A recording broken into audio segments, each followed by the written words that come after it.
Hello everyone, কেমন আছো সবাই? আশা করি ভালো আছো, আমিও ভালো আছি। আজ ব্লগটি অন্যরকম বলতে ছোট্ট করে কিছু কথা শেয়ার করব আমাদের বিকেলটার ব্যাপারে। আমাদের বিকেল মানে একটু বেরানো, চায়ের সাথে আড্ডা আর ফুচকার সাথে আড্ডা। এগুলোই হলো আমার রোজকার রুটিন। বলতে পারো এগুলো আমার একাকিত্ব দূর করে। সারাদিন তো ঘরবন্দিই থাকি, আর বিকেল হলে ফুরফুরে হাওয়ার সাথে আমি বেরিয়ে পড়ি। কারই বা ভালো লাগে বলো সারাদিন ঘরবন্দি হয়ে থাকতে? তো যাই হোক, আজ বেরোলাম একটি কারণে। আসলে আমার হ্যান্ডব্যাগটি ছিঁড়ে গিয়েছিল, বহুদিন ধরে ঘরে পড়ে আছে। তাই ভাবছিলাম যে আজ যখন বেরাচ্ছি ব্যাগটা দোকানে দিয়ে আসবো। তো সোজা চলে গেলাম ঘোলা বাজারে ব্যাগটি দিতে। ফির চললাম হাই রোড ধরে চা খেতে। ঠিক আছে, আমি প্রায় যাই কুণ্ডুবাড়ি। ঠিক আছে, সোদপুর কুণ্ডুবাড়ি, যারা যারা সোদপুরে থাকো তারাই চেনো যে কুণ্ডুবাড়ি বলে। ওখানে আমি চা খেতে যাই, খুব ফেমাস, আর চাটাও খুব ভালো করে। তো ওখানে চা খেয়ে ওই দিক দিয়ে আবার সোজা চললাম সোদপুর মুক্তি সংঘ ক্লাব। ঠিক আছে, ওইখানে হলো স্টেশনটা, সোদপুর স্টেশনের ঠিক উল্টো দিকেই ওই ক্লাবটা আছে। তো ওখানে খুব সুন্দর ফুচকা মাখে কাকু বলছি, দাদা।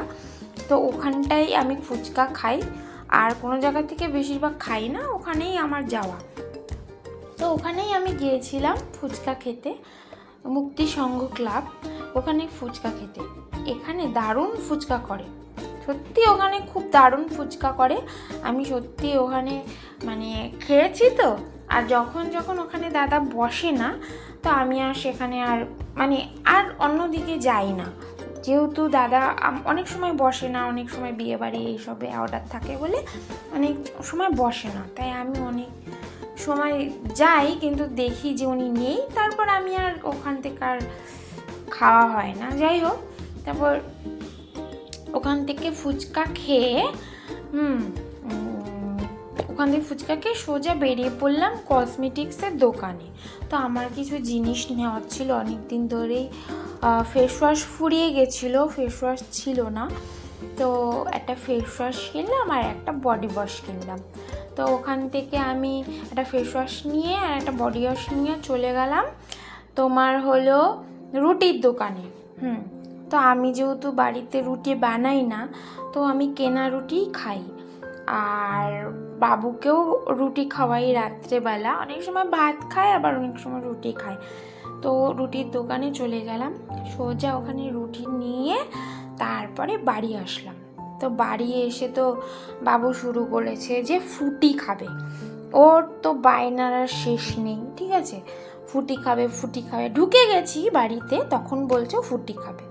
তো যাই হোক, আমি আবার গেলাম ফের থেকে দোকানে গিয়ে ওর জন্য একটা ফুটি নিলাম, আর জেমস খাবে, তো ওর জন্য ফুটি আর কিছু জেমস নিয়ে তারপরে আমি ওখান থেকে বাড়ি এলাম। তো বাড়ি এসেও ওর বায়নার শেষ নেই।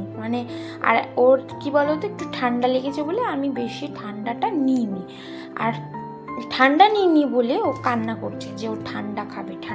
আমি বলছি না, একদমই ঠান্ডা হবে না, তো হবে না। সে কি কান্না, ও ঠান্ডা খাবে। আর এত বদমাশ হয়ে গেছে যে ফ্রিজ খুলতে শিখে গেছে। এখন ফ্রিজ খুলে জল বার করে ঠান্ডা জল খাবে, গরম জল খাবে না, এরকম করে সর্দি লেগে গেছে, জানো তো। তো যাই হোক, তো যারা এই সোদপুরে থাকো তারা নিশ্চয়ই চেনো এই জায়গাটা। এটা হলো মুক্তি সংঘ ক্লাব। এখানটায় দাদাটা খুব সুন্দর ফুচকা মাখে, তোমরা চাইলে এখানে আসতে পারো। ঠিক আছে, সোদপুরে যারা থাকো তারাই হয়তো চিনবে এই জায়গাটা। তো আজকে আমার যাওয়ার কথা ছিল গঙ্গার পাড়ে, তো আমি সেখানে যাইনি, যেহেতু একটু রাত হয়ে গেছিলো, এর জন্য।